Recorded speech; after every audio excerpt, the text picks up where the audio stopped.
अस्सलाम वालेकुम दोस्तों, तुम वेख रहे हो मेरा पंजाब टीवी। तो मैं ਤੁਹਾਡਾ मेजबान मोहम्मद लतीफ खरल। दोस्तों सब तो पहले अपने चैनल करो सबसक्राइब और नाल बेल आइकन करो प्रेस ताकि साडी हर नवी और बेहतरीन वीडियो का नोटिफिकेशन सब तो पहले ਤੁਹਾਡੇ ਵੀਰਾਂ तक पहुंचे तक बा आसानी मेरे वीर और वीडियो देखने सब तो पहले। दोस्तों रोजाना तरह ਤੁਹਾਡਾ ਵੀਰ ਤੁਹਾਡੇ ਵਾਸਤੇ माशाअल्लाह प्योर नीली का एक दाना ਲੱਭ के लिया है। इंशाअल्लाह उम्मीद करांगे ਵੀਰਾਂ ਨੂੰ ਸਾਡੀ ਅੱਜ ਦੀ ਵੀਡੀਓ ਪਸੰਦ ਆਵੇਗੀ और इंशाअल्लाह ਜਿਹੜਾ दाना ਵੀਰਾਂ ਨੂੰ ਵਿਖਾਵਾਂਗੇ इंशाअल्लाह अल्लाह ਦੀ ਮਿਹਰਬਾਨੀ ਨਾਲ ਵੀ पसंद आएगा। लोकेशन साड़ी तहसील आरीवाला जिला पाकपत शरीफ है। आरीवाला तकरीबन 8 तो 10 किलोमीटर के फासले से इस टाइम मौजूद हाँ। जानवर वीर दिखाने बाकी गल्लां जिहड़ियां करांगे मालकां नाल गारंटियां तसलियां और मुकम्मल इसकी डिटेल लांगे मालकां तो। जनाब करो कैमरे की नज़र जी। दोस्तों मुकम्मल चोटी का कद वीरां दे सामने माशाअल्लाह। चोटी का कद पूरा वेल पूरी माशाअल्लाह माशाअल्लाह।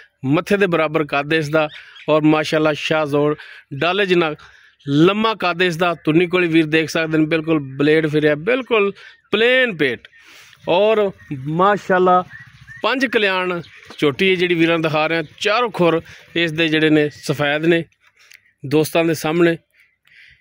लम्मी तौण मत्था भी सफेद छोटा छोटा किंगरी वाला सिंह सफेद अखां दोस्तों के वीरां दे सामने। वीरां तसल्ली करनी है सोन वाली है।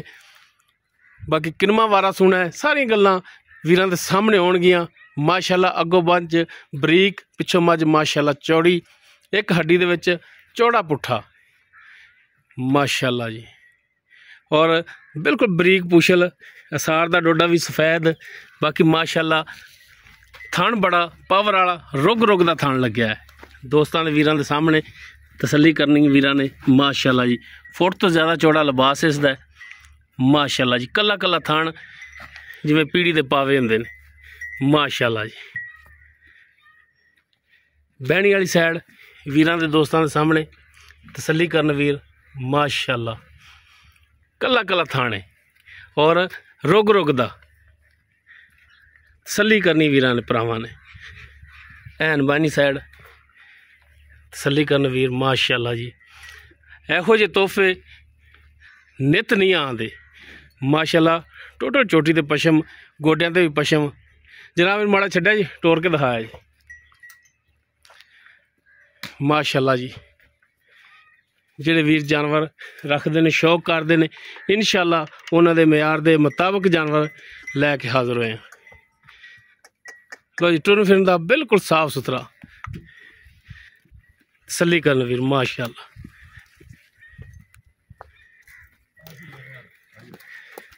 मॉडलिंग भाई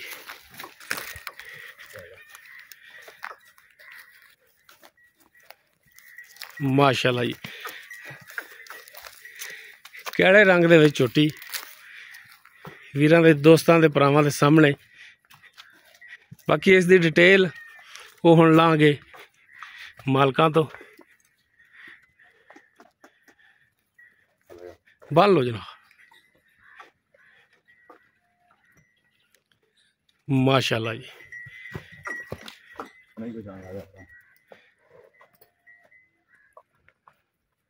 अरशाद भाई जनाब दो डिटेल इसकी। किनवा वारा इन्हें सुना है तो किन्ने दिन लैगी?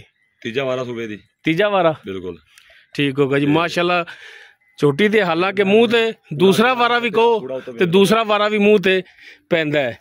लेकिन जेनमन गल की सच्ची और खरी कि चोटी ने तीजा वारा सुना है हाली पुड़े भी नहीं नवाए। किन्ने दिन काल जाएगी? 810 दिन लै जाएगी। 810 दिन हाली मजीद लै जाएगी। 12-13 तरीक दिन पूरे होंगे ने। ठीक हो गया जी। इसका मतलब हाली 10 दिन पै ने। 10 महीने 12 तरीक पूरे हो जाए। 10 दिन हाली मजीद दिन पूरे होने च पै ने। मैं माशाअल्लाह अपनी ना फुट मैं खड़ी रहने देना मैं तंग हो जाती। बिल्कुल कोई शक नहीं।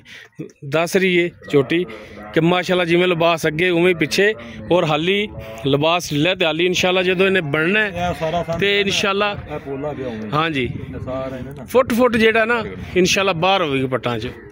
बाकी इरशाद भाई थना की तसल्ली होगी गारंटी कोई बयाना कर ले इत्थे चो ते लै जावे सूई तो लै जावे सूई तो लै जावे ठीक हो अपनी घर दी है। लो जी माशाअल्लाह इस तो वड्डियां गारंटियां कोई भी नहीं देंदा। इहो जी गारंटियां कोई भी नहीं देंदा। ਬਾਕੀ ਕਿੰਨਾ ਕੁ ਦੁੱਧ ਪਿਛਲੇ ਸੂਬੇ ਕਰਦੀ ਸੀ ਤੁਹਾਡੇ ਤਾਂ ਘਰ ਦੀ ਦੂਜੇ ਬਾਰੇ ਕਿੰਨਾ ਕੁ ਕਰਦੀ ਰਹੀ? ਇਹ ਦੂਜੇ ਬਾਰੇ 'ਚ ਮੈਂ ਬੱਚੇ ਨੂੰ ਛੱਡ ਤੇ 18 ਕਿਲੋ ਦੁੱਧ ਕਰਦੀ। 18 ਕਿਲੋ ਚੋਂਦੇ ਰਹੀ ਦੂਜੇ ਬਾਰੇ 'ਚ। ਠੀਕ ਹੋ ਗਿਆ। ਨਾ ਮੂੰਹ ਤੇ ਵੀ ਪੈਂਦਾ ਜਿਹੋ ਜਿਹਾ ਜਾਨਵਰ ਹੈ, ਮੂੰਹ ਤੇ ਵੀ ਪੈਂਦਾ ਕਿ ਵਾਕਈ ਇਹਨਾਂ ਦੁੱਧ ਕਰਨ ਵਾਲੀ। ਤੇ ਕੀ ਹੁਣ ਮੁਫਤਾਂ ਹੋਣਗੀਆਂ ਅਰਸ਼ਾਦ ਭਾਈ? ਮੁੱਲ ਤਾਂ ਕਰਨੇ ਆਪਾਂ 6.5 ਪੱਕਾ ਅਜੇ ਮੁੱਲ ਕਰੋ, ਲੈਣ ਦੇਣ ਵਾਲਾ ਪੂਰੇ 6 ਦੀ ਮੈਂ ਦੇ ਦਾਂ। ਪੂਰੇ 6 ਦੀ? ਹਾਂ। ਕੋਈ ਭਰਾ ਆਪਣੇ ਕੋਲੇ ਆਵੇ, ਉਨੀ ਵੀ ਦੀ ਗੁੰਜਾਇਸ਼ ਹੋਵੇਗੀ? ਫਿਰ ਉਹਦੇ ਵੀ 2-4 ਹਜ਼ਾਰ ਘਾਟਾ ਵਾਦਾ ਕਿਰਾਏ ਦਾ ਹੋ ਜਾਂਦਾ। ਉਹ ਕਿਰਾਏ ਭਾੜੇ ਦਾ ਵਿੱਚੋਂ ਕਮੀ ਪੇਸ਼ੀ ਕਰੋਗੇ? ਠੀਕ ਹੋ ਗਿਆ ਜੀ। ਲੋ ਜੀ ਦੋਸਤੋ, ਤੀਜਾ ਵਾ ਨਹੀਂ ਮੱਝ ਚੰਗੀ ਮਾਸ਼ਾਅੱਲਾ, ਇਹਦੇ 'ਚ ਕੋਈ ਸ਼ੱਕ ਨਹੀਂ। ਜਿਹੜਾ ਬੰਦਾ ਵੀ ਇਨਸ਼ਾਅੱਲਾ ਮੱਝ ਦੇਖੇਗਾ ਇਹ ਨਾ ਕਹੇਗਾ ਕਿ ਮੱਝ ਮਾੜੀ ਹੈ। ਹਰ ਪਾਸੋਂ ਮੱਝ ਮਾਸ਼ਾਅੱਲਾ ਪੂਰੀ ਛੋਟੀ ਵੱਖੀ ਦੇ ਵਿੱਚ, ਅੱਗੋਂ ਮੱਝ ਬਰੀਕ, ਪਿੱਛੋਂ ਮਾਸ਼ਾਅੱਲਾ ਚੌੜੀ ਪੱਧਰ ਜਗ੍ਹਾ ਤੇ ਖੜੀ। ਵੀਰ ਦੇਖ ਸਕਦੇ ਨੇ ਕਿ ਮੱਝ ਪਿੱਛੋਂ ਕਿੰਨੀ ਉੱਚੀ ਹੈ। ਇਹ ਨਸਲਜ਼ਾਤ ਵਾਲੀ ਮੱਝ ਹੈ, ਬੇਨਸਲੀ ਨਹੀਂ ਹੈ। ਬਾਕੀ ਤੀਜਾ ਵਾਰਾ ਸੋਹਣਾ ਸੁਮਣ ਦੇ ਵਿੱਚ ਹਾਲੀ 10 ਦਿਨ ਪੈ ਨੇ ਦੇ ਦਿਨ ਪੂਰੇ ਹੋਣ 'ਚ। 1-2 ਦਿਨ ਪਹਿਲੇ ਵੀ ਸੂ ਸਕਦੀ, 1-2 ਦਿਨ ਉੱਤੇ ਵੀ ਲੈ ਸਕਦੀ। ਬਾਕੀ 6.5 ਵੀ ਨਹੀਂ 6 ਲੱਖ ਇਸ ਦੀ ਫਾਈਨਲ ਜੀ ਡਿਮਾਂਡ ਹੈ। ਬਾਕੀ 19-20 ਦੀ ਇਨਸ਼ਾਅੱਲਾ ਗੁੰਜਾਇਸ਼ ਹੋਵੇਗੀ। ਅਗਰ ਕਿਸੇ ਵੀਰ ਦੇ ਦੋਸਤ ਦੇ ਝੋਟੀ ਪਸੰਦ ਆਵੇ ਉਹ ਵੀਰ ਨੰਬਰ ਤੇ ਰਾਬਤਾ ਕਰ ਸਕਦਾ। 0321 57 29 251 WhatsApp ਕਾਲ ਨੰਬਰ ਹੈ। ਵੀਡੀਓ ਅਗਰ ਵੀਰਾਂ ਨੂੰ ਪਸੰਦ ਆਵੇ ਇਹਨੂੰ ਲਾਈਕ ਸ਼ੇਅਰ ਔਰ ਕਮੈਂਟ ਸੈਕਸ਼ਨ 'ਚ ਆਪਣੀ ਬਿਹਤਰੀਨ ਰਾਏ ਨਾਲ ਆਗਾਹ ਸਾਨੂੰ ਜ਼ਰੂਰ ਕਰਿਆ ਜੀ।